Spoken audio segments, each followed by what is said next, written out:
হয় পবিত্ৰ ৰমজান মাহ আমি আজি 26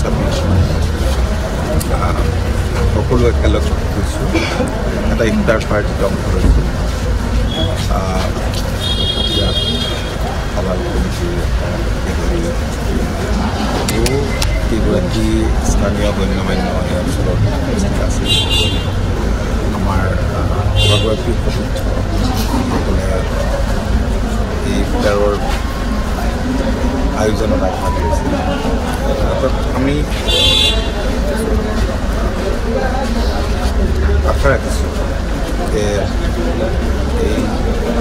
পবিত্ৰ ৰমজান মাহৰ এই ইফতাৰ পাৰ্টিত আমি এনেধৰণৰ সদস্য ৰাজ্যখনৰ বিভিন্ন প্ৰান্তত এনেধৰণৰ ইফতাৰ পাৰ্টিবোৰ কৰি আছে আমি ভাবোঁ যে ৰাজ্যখনত বসবাস কৰা বিভিন্ন ধৰ্মাৱলম্বী লোকৰ মাজত